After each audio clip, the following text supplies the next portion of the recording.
ایک ہی اللہ، ایک ہی نبی اور ایک ہی ہے قرآن، تو پھر کیوں بھٹک گیا انسان؟ کہتے ہیں قیامت کے قریب مارنے والے کو پتہ نہیں چلے گا کہ اس نے مارا کیوں، اور قتل ہونے والے کو پتہ نہیں چلے گا کہ وہ قتل کیوں ہوا ہے۔ لوگ نماز پڑھنے کے لیے جاتے ہیں اور وہاں پر کوئی خودکش آتا ہے اور حملہ کر دیتا ہے، وہ مر جاتا ہے، کیوں مارا گیا کچھ پتہ نہیں۔ جو قتل کرنے والا، جو دھماکہ کرنے والا، ان کو کسی نے اوپر سے ڈکٹیشن دی اور بتا دیا کہ فلاں جگہ جا کے آپ نے دھماکہ کرنا، اس نے دھماکہ کر دیا، کیوں مارا ہے، کیوں قتل کر رہا ہے، کچھ پتہ نہیں۔ قتل کرنے والے بھی مسلمان اور قتل ہونے والے بھی مسلمان۔ پاک فوج پاکستان کے دفاع کا کام کر رہی ہے، اور جو مرنے والے ہیں، خواہ بلوچستان میں مرنے والا ہو، خیبر پختونخوا میں مرنے والا ہو، کراچی میں مرنے والا ہو، پنجاب میں مرنے والا ہو، کہیں بھی مرنے والا ہو، وہ بھی ہم وطن ہے، وہ بھی پاکستان کا رہنے والا ہے۔ جب سے ہم نے آنکھ کھولی ہے، ہم یہی دیکھ رہے ہیں کہ پاکستان میں دہشت گردی ہے، انارکی ہے، بد امنی ہے، ایک دوسرے کو مار رہے ہیں۔ کب تک یہ قتل و غارت کا سلسلہ چلتا رہے گا؟ اب میں تاریخ کا مطالعہ کر رہا تھا تو چند مثالیں میں دیتا ہوں کہ جتنی بھی لڑائی ہو جائے، آخر میں صلح ہوتی ہے، مذاکرات ہوتے ہیں، افہام و تفہیم ہوتی ہے اور جنگ ختم ہو جاتی ہے۔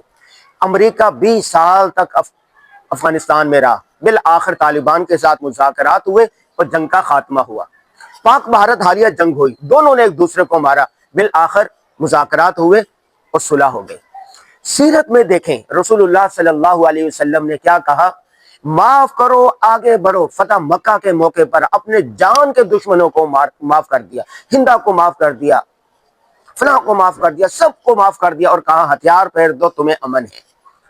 ماضی قریب کی مثال دیکھ لیں، نیلسن منڈیلا کو 28 سال جیل میں رکھا گیا، وہ رہا ہوئے تو انہوں نے سب کو معاف کر دیا اور کہا کہ ایک دوسرے کو معاف کر دیا اور ملک و قوم کے لیے آگے بڑھے۔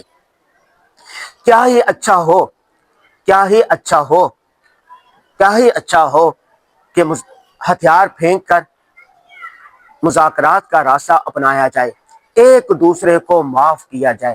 قرآن میں نا من طائفتان من المؤمنین اقتتلوا فاصلحوا بینہما بالعدل، اگر دو گروہ آپس میں لڑ پڑے، وہ سیاسی ہو، سماجی ہو، خاندان کے ہو، تو ان میں آپس میں صلح کروا دیا جائے۔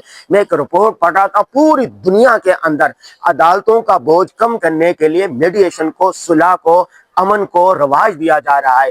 آخری لمحے میں، عدالت کے آخری لمحے میں کوئی کہے کہ جب ہم صلح کی طرف آتے ہیں تو بس صلح پر آ جاتے ہیں اور کیس خارج ہو جاتا ہے۔ کیا ہی اچھا ہو کہ افغانستان، پاکستان، ایران، امریکہ، بھارت اور جتنے لوگ ہیں، یہ سارے مذاکرات کی ٹیبل پر آ جائیں۔ اور میرا یورپ کے 22-23 بلکہ 32 ممالک میں جانا ہوا ہے، وہاں پر یورپ چھوٹی چھوٹی باتوں پر کئی سو سال تک لڑتے رہے ہیں، بالآخر انہوں نے معاہدے کیے عوام کی فلاح و بہبود کے لیے، اور اب وہاں پر سرحدیں بھی نہیں ہے۔ ایک ملک کا ویزا لو اور 28 ملک گھوم کے آ جاؤ۔ ایک ملک میں داخل ہو، دوسرے میں جب داخل ہوتے ہیں تو آپ کو پتہ ہی نہیں چلتا بارڈر کہاں ہے۔